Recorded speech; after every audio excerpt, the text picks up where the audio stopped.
Good morning, everybody, and welcome back to another day here at Reach and Reverie. In the last video, we showed you part one of us putting up our new greenhouse. This was a really low budget, quick buy on Amazon that we decided to try this year because we were in a pinch. So today's video is part two of us putting together our greenhouse, and we're gonna try to see if it's gonna work in our area. We are not very confident, as we'll get into a little bit later here in this video, but we are doing our best to make some modifications to make this greenhouse wind-worthy in our climate. So this greenhouse that we got, it was a really low budget buy from Amazon, and we got it in a pinch because our previous greenhouse blew away in a windstorm. This greenhouse here, we are having to make modifications for it to be able to sustain the winds, hopefully, in our area. I typically start my seeds around the second week of February. I try to get them started in a greenhouse around the weekend of Valentine's Day every year. So with all of the wind that we've been having, it's been postponing this build and postponing our seed starting. So at this point, we're feeling about a month behind on getting things started, so we're really hoping that our modifications on this greenhouse will work and at least get us through the season. So you're gonna have to stay tuned, subscribe to our channel to find out if this is gonna work for us. And it's kind of a funny story. We actually are still expecting a pretty windy day today, but historically it's pretty calm and low wind early in the morning. So we're trying to get started here at first light to get the greenhouse put together before the winds pick up, because otherwise we would not get this greenhouse done before growing season. So today we decided to get up at first light to beat the wind. It's not supposed to start getting windy until about 10 this morning, and we wanted to give us time to finish the construction on this and get the cover put on before the winds pick up. Today is daylight savings time, so that means we jump forward an hour, and Josh and I wanted to get started at first light this morning. So guess what? We got up an hour early. But the way daylight savings time works, and this is, I'm gonna take blame for it. We got up an hour early, but the sun comes up an hour later, and the day stays light an hour later into the evening. So we ended up getting up like 2 hours before sun up instead of the other way around. So we've been kind of chomping at the bit this morning. We're out here ready to go. It is really cold. The high today is 65, but right now it's currently 25 degrees because we live in a desert. So of course, until the sun comes up, it gets really cold here in the wintertime, which y'all are probably laughing. 25 isn't really that cold, but to go from 25 up to 65 is a pretty big jump in the span of a couple hours.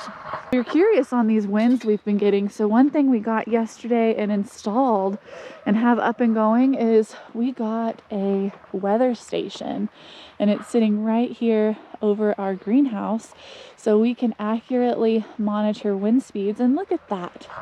Our little swirly bob up there is not moving at all. So this is great. We don't have any wind right now, but it measures wind direction, wind speed, rain collection, barometric pressure, temperature, all types of things, and it can give us weather predictions as well. So we're gonna try to beat this thing and get this all put together before that top swirly bob starts taking off. So this frame on Amazon, it was about 150 bucks, and it came with this metal frame and a cover. And so far we have the 6-foot T-post slammed about 3 feet into the ground. We're also framing out the top. We'll just show you. We're gonna get to work, and I'll come back and give y'all guys a tour when we get it all put together. And this is inside our shop. This is the weather station mounted on the wall where it's giving us the feedback from outside. It is saying it's 25 degrees outside, feels like 19. Looks like our peak wind speed's been 3 miles an hour for the past 60 minutes with an average of 1. Currently 0, so we need to get after it, get this done before the winds pick up. And you can see it feels like 19. So with as dry as it is out here, it says it's 77% humidity, but in the desert, it typically feels a lot colder than it is because it is so arid and dry. A few hours later, here we are. Let me go ahead and bring you guys over to show you what we did to upgrade our greenhouse to hopefully withstand these high West Texas winds that we have in our area. And hopefully what we did will be enough to get us through this season. And going into the season, we had planned to use the old greenhouse that we've had for a few years now. It was one of those pop-up, very similar to this style as far as the material on the cover, but it was essentially like a 4-foot wide, 6-foot deep, real small greenhouse. And so we were gonna use that one to get by this year, and the weather had other plans for us. So my plan, I've been shopping for greenhouses, kind of just casually looking into what we'd want, if we wanted to build one or buy one. And it was going to be cost prohibitive this season for us to do that. The greenhouse that I was looking into is probably about $1,200, one of those pop-up, it was gonna be like maybe like a 12 by 14 polycarbonate sided with the metal frame, really nice looking but lower cost permanent structures for a greenhouse. And then we also have thought about building one using like recycled windows and making some kind of roof, and it just was something that we had a lot of other projects going on that were going to take precedence over greenhouse, that this year we were going to scrape by with what we had. We needed something so that we weren't starting super late with getting plants in the ground, especially with how big this garden space is going to be this year. We really needed something that was going to give us a head start on getting plants started. Which brings us to this. This was our Beaver Amazon purchase. It's a 10-foot by 20-foot by, I think it's probably about, I don't know, 6 or 7 feet. But it's a 10 by 20 greenhouse. And when we put the frame up, it took 2 people about 2 hours. It was really a pretty simple build, but what we noticed right from the start was the framing on this is super lightweight. I think it's aluminum, and even just picking up the empty frame and putting it into position, we could see that it really wasn't very stable, and the framing itself was warping just a little bit and bending, and so we were a little concerned from the start with the wind. Now, fast forward, the past 3 weeks have just been extremely windy. Here in far western Texas, we live in a high elevation mountain desert region where the spring and the fall are notoriously very windy. So that has been putting us behind schedule. Essentially, the day that my little greenhouse blew away, Josh went online and purchased this thing. We had it the same week, and it's been about a month of us trying to get this put up that we've been postponed because of how windy it's been. So today was our first morning that we were available, that it was really calm, that we were able to get out here and get it put up. And we did. And we tried to start putting it up last week when it was really, really calm breeze, and it just wasn't going to work out with how windy it was. We knew right away that this thing would have just crumpled and been destroyed. So I want to show you guys what we did to try to reinforce this structure to make it something that will at least get us through, hopefully, this season, so that maybe next season we can get the greenhouse that we're wanting. So let me show you guys what we did. The first thing that we did drive down T-posts. We did 3 on each side, so there's 6 total, and we wrapped them with a pipe insulation so that as we were putting on the cover, it wouldn't rip holes in this thing. We also have stretched the fabric all the way over. We're probably not going to be using this door because most of the wind comes from this direction, and these zippers are not great. Just the very first time zipping them shut, we're already seeing in areas where it's wanting to pull apart. So maybe we may look into potentially framing out a door instead of trying to use the zippers, but we're probably only going to enter on one side over there and just leave this side permanently closed. And it has 6 windows that Velcro all the way around, and you can roll them up and tie them. And we'll get back to these metal panels here in a second, but let me show you guys. On the back side, we have one side zipped shut. We just rolled it and used a clamp to hold the door open so I can go in and out today. We secured this back side with some really heavy rocks that we found around the property just so this doesn't flap around. And coming in to our greenhouse, Josh has framed along the roofing to help support this structure, because even with everything that we've done, it still wiggles quite a bit when it's windy. So we really wanted to make sure that this was something that could help hold it together so that it doesn't crumple and fall apart with this really flimsy, cheap aluminum framing that this structure came with. We put 2x4s in between the frame and the T-posts along the bottoms. And what we did was we took the skirting of this greenhouse and we wrapped it around the 2x4s and we screwed them in with washers to really get it nice and tight. This structure literally just came with 4 ties on each side of this really flimsy ribbon, and in my experience with our last greenhouse, this dry rots in one season and will not actually hold your structure from flying away in a real bad wind. So we went ahead and reinforced it by rolling the bottom of this greenhouse material around 2x4s, screwed it in. We also came back in several places and screwed the board to the frame. We also tied the frame with tie wire to the T-posts, which are 3 feet down into the ground. So you can see down along the base we have these U-shaped clamps that are holding the frame to the wood. And some of them are one-sided, some of them we have on 2 sides. Really making sure that this is very secured. And then along the back side, since we're not going to be using this, I didn't want this to catch the air on the wind and fly up because the bottom is not very well supported on this side. So we took some of the extra cut-off pieces of the steel pipe that we used to fence our garden area, and we have that on top of the skirting here in the front to just help weigh it down. And then we put some rocks we found around the property up against the pipe so they don't roll off.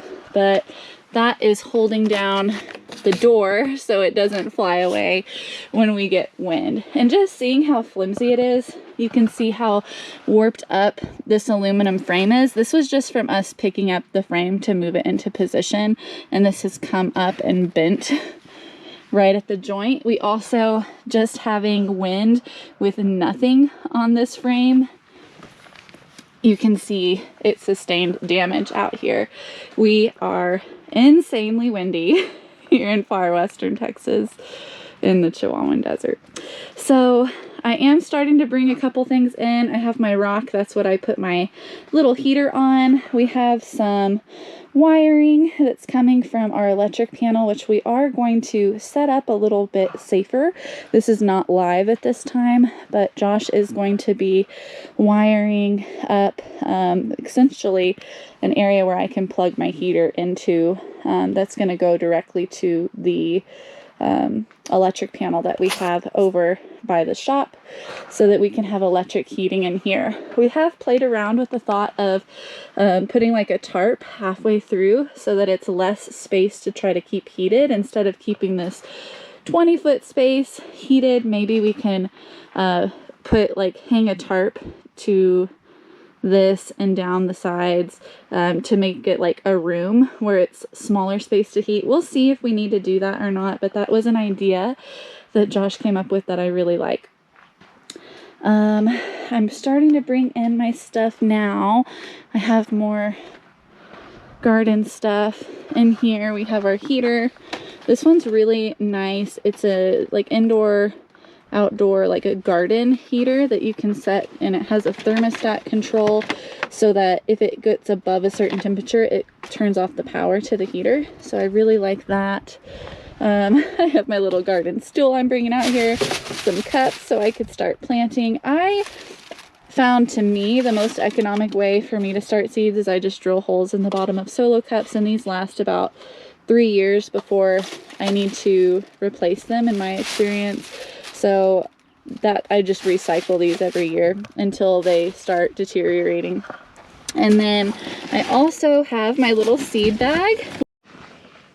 Only time will tell if this low budget Amazon greenhouse can survive our high Western Texas winds here on our little homestead. And the best way to keep up with what's going on here at Reach and Reverie is to hit that subscribe button. We don't want you guys to miss out on how this greenhouse does and all of our upcoming projects as well.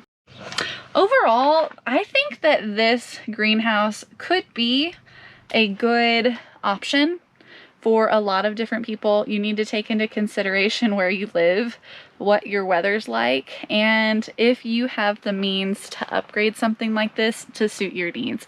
I have seen a lot of YouTube videos out there on greenhouses just like this where it does work for them and can survive many seasons. We're hoping that this one can survive one until we can build something better, and if it does survive this season and it does really well, who knows, maybe we will keep this one for years to come. Maybe we can replace the plastic and the frame will still be good. So we'll have to keep you guys updated, and maybe it'll last a week. I mean, we just don't know yet. We haven't hit a big win since we've put this up and gotten it put together. So we'll have to keep you updated if it gets shredded to pieces, if it crumples, or if it is a survivor and does just fine. This structure, just the Amazon buy with what it came with, was about $150 after shipping. I think it was like $142 plus tax and shipping. After the fact, we have put in another probably $400 to $500 as far as lumber goes, the utility panels, the hardware and utility wire along the bottom, the T-post, the pipe insulation on the outside, all of the factors going into this. Overall, this was not as cheap as it just an Amazon buy. If we had just kept the Amazon buy, it would not have lasted a day in the winds that we had. When we tried to put it up initially, it was already bending and warping in a lot of different places. And so, oh, and I also forgot, we have some rebar on the inside tied as well, holding the frame in the ground, but I digress. So overall, this build ended up coming out to, you know, between probably $750 and $800 for everything, not just the initial $150 that we thought it was to start. So that's not too far off from my beautiful greenhouse I wanted. That was about $1,200 to buy that maybe would have lasted many years, and for that amount of money we may have been able to build a greenhouse from scratch. So in a pinch, this is what we did, and this is how we made it work. And I do think that, you know, it was a pretty easy build. It was probably a couple hours a day throughout the week, and this final push this morning. So overall, just a handful of hours to upgrade it and get it put together. And we do think that hopefully it can last and survive at least a season. I am already behind on getting my little seedlings started, so I'm gonna jump in here, get my little solo cups out, get my seed trays out, and I am going to get to work getting this garden season started. If you like this video, please don't forget to give us a big thumbs up. It really helps our channel. And guess what, guys? Over the weekend, we hit 1,000 subscribers. I cannot thank you guys enough. It means the world to me. I love making these YouTube videos to stay connected with you guys. Also just to share our journey as we build our homestead one video at a time. So I do appreciate you guys. Thank you so much. And until next time, keep doing what you're doing. Stay tuned for more. We'll keep you guys updated how this greenhouse works out for us, and we'll catch you on the next one.